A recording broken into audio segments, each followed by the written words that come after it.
Greetings, dear ones. I'm Kryon of Magnetic Service.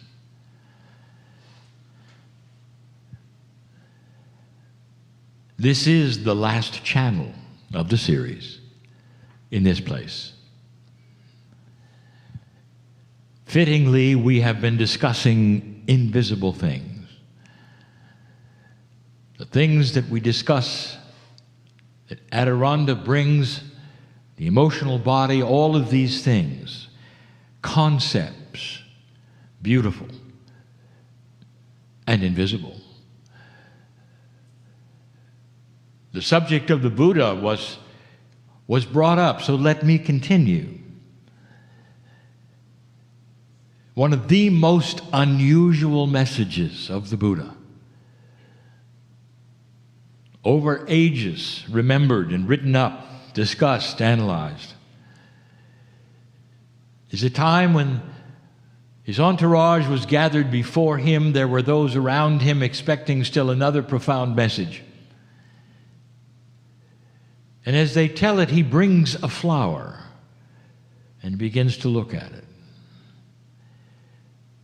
And for the entire time of the message, not one word was spoken, not one. And yet there was a message. You see, he was gazing at the flower. And some say, well, this was Buddha telling us about Gaia and the connection with all things, being one with all things. It was more than that. For it was a study of existence. Very esoteric indeed. But in the simplest way, he was studying the existence of the flower, pasting that upon the existence of the human as they walk on this planet, and what they're doing here, just like the flower. What is its purpose? What's next for it? But it exists. We bring this to a practical conclusion, and we say the study of existence is truly the study of reality. What is your reality today? You know you exist. You can contemplate your own existence. That's what gives you the brand of an intelligent being. The pondering of why you're here. But dear ones, that existence that you look at is so much larger than you think. So much larger. You're approaching an age which is different. An age where so many things can now start to evolve and change and bring a world that no one has seen. In all that is appropriate and good and benevolent on this planet, this is probably one of the most important times there's ever been. It is a radical change in existence of the human being. I want you to think for a moment in the realm of what you cannot see. What might there be that you don't expect? Oh, there are those who say, well, there he goes again, that Kryon, talking about invisible things. How can we relate to invisible things when we're in a linear world and we don't have invisible things? And then I would remind every human being that your life is filled with invisible energy. And maybe didn't even think about it or know about it or want to admit it. Draw gravity for me and tell me all about it, and you can't. All you can tell me is that it exists and always has. Most of you don't even know why, but you live with it. It is one of the largest invisible energies that you will encounter in your life, gravity. It's invisible, totally. Your magnetic grid is invisible, totally. There are only a few giveaways that it actually works or actually is there, and that is when you see it interact with another magnetic field of the sun. And you call it the aurora borealis when it's in the north. It's invisible. It's energy. It's tremendous energy. You live with this. Have you ever thought of that? I'm going to give you the biggest one. I want you to draw love for me. And you can't. Love is an enormous energy. When two hearts are entangled in coherence, it affects the brain oddly. People in love do stupid things. What an energy, totally invisible, right out of the emotional body. I preface all of these things. That's the introduction to invisible things. What if that were just the tip of the iceberg, as they say? What if invisible things for you were always there? The human being has free choice. This is an axiom of the Creator. You don't push the envelope of free choice. You can give humans hints and ideas and help them along in angelic visits and all that is. But you don't push their free choice. It must be free. It must be free. And in this new energy, there's going to be a lot of, I will say, exposition of beautiful things. And for the old soul to go to this next step, to find the spark that we have talked about, that will open the window of invisible things, there's going to be a lot of connection with your heart. You see, this is what Spirit is the best at. Touching hearts and saying, I'm here, I'm here, I'm here, I'm here. But it's still free choice. In these next years, dear ones, there are so many who will have epiphanies of realization of invisible things that are beautiful, that will change life.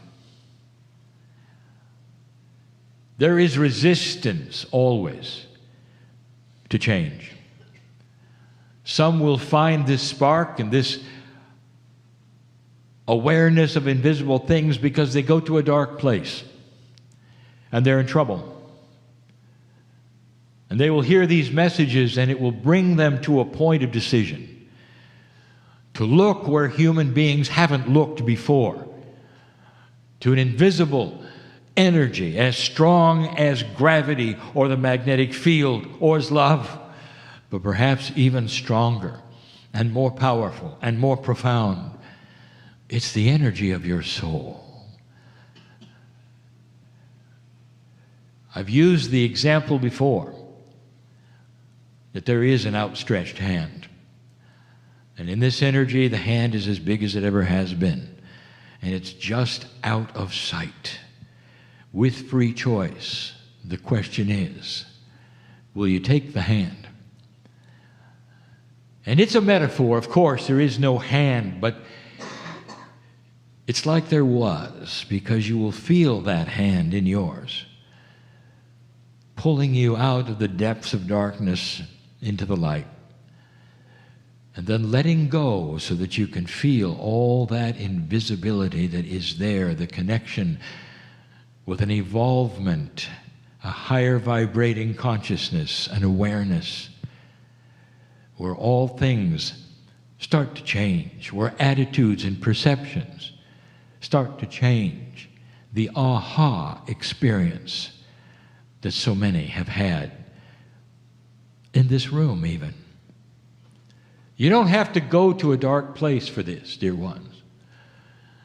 You can do it with spiritual logic, just by listening to this message and sitting in a place where you're alone and you feel comfortable and you're in coherence with all that is, and you say to Spirit, show me more. Dear Spirit, if you're out there and I'm missing anything, I give permission to be shown what it is. It's as simple as that. It really is. That is pure intent. 30 years ago, when my partner sat in his chair and realized that there was more to the world than he knew, when he started his journey on invisible things, including the connection with Kryon, he had no idea at that point the grandness of what was out there. He had to be given it little by little because it would have been too much for him to have it all at once. We've told him he might even have burned up if we had given it to him all at once because his vibration was so low at that time. I give you this example because all he did was give intent. Every single human has their own energy based upon the lives they've lived here. All of the things that go into creating human consciousness, you're all so unique. Some will receive these things so easily and some in a more difficult way. But it's all there. And it all has to do with your willingness of pure intent. Even in the first books, in the first channels, I started telling you about the power of pure intent. There were those who would say, what is the difference between pure intent and simply intent? It's difficult to give it to you in words, but you can feel the emotions of it. If you want to try something, that's not pure. If you're at a place where you say, well, I don't know what to do, but I'll consult somebody and I'll listen to them, that's not pure, not really. Pure intent is the cognizing of the safety and the beauty of the creative source inside you. So you know that if you leap into the void, you'll be caught by that hand. And there's no fear.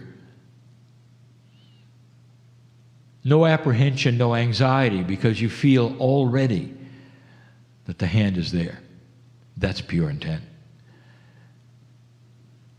When my partner asked in the chair, Dear Spirit, if you're out there, show me. He gave permission. He did not give pure intent. That came later. He was curious. And what he got was a crack opened in the door.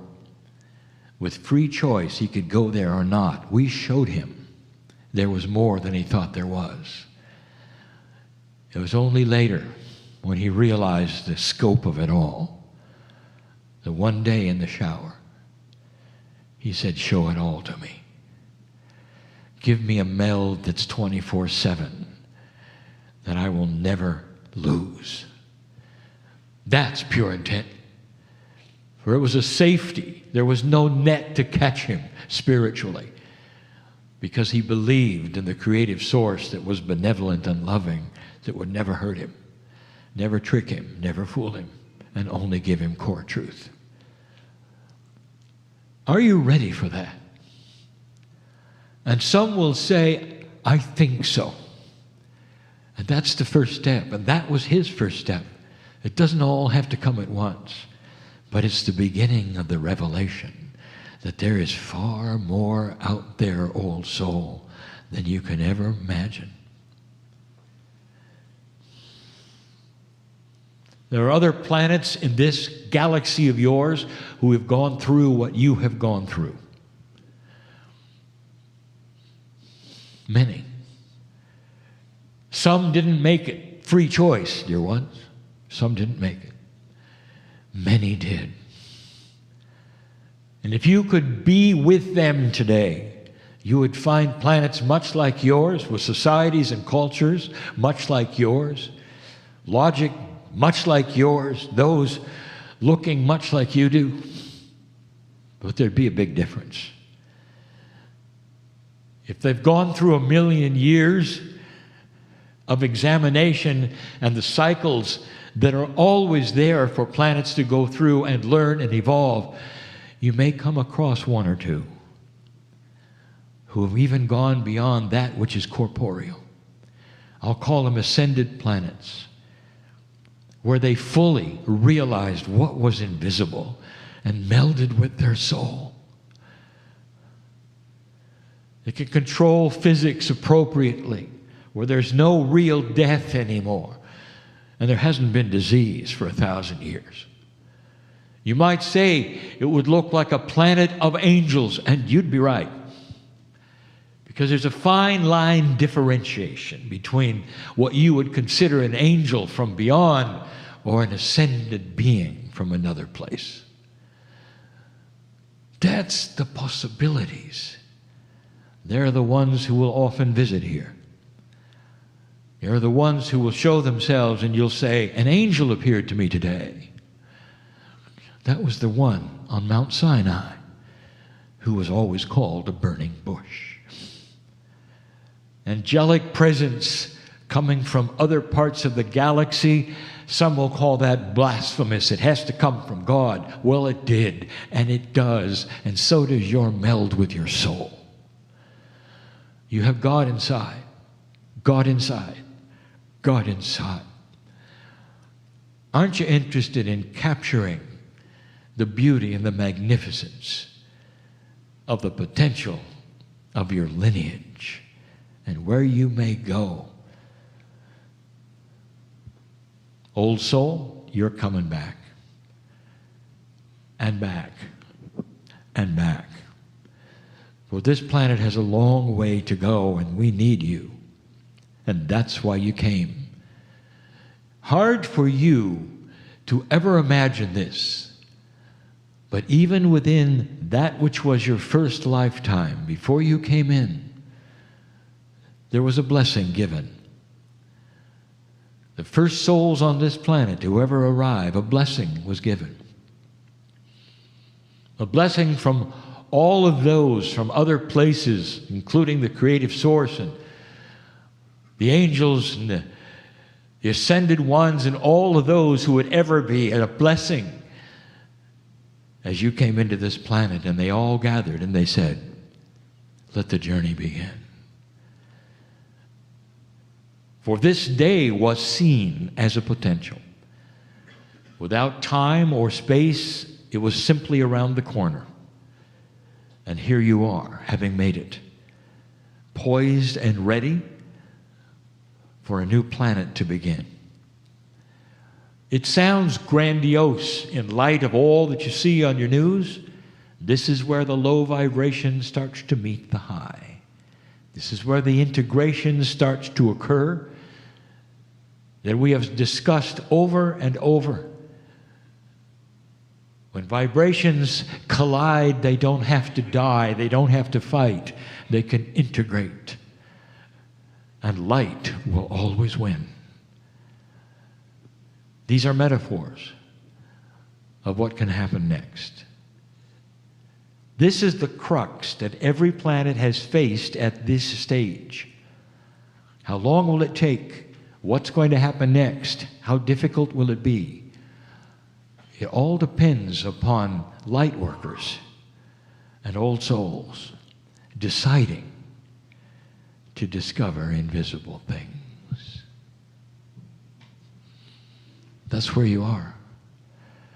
That's the message of Kryon and always will, but it becomes more poignant, more practical perhaps, more esoteric at the same time.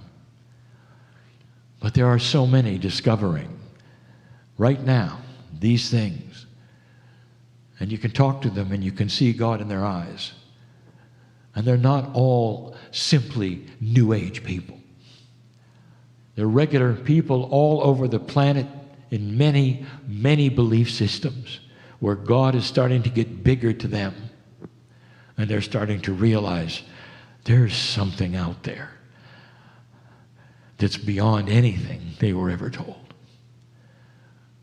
Let that be you. And understand the truth.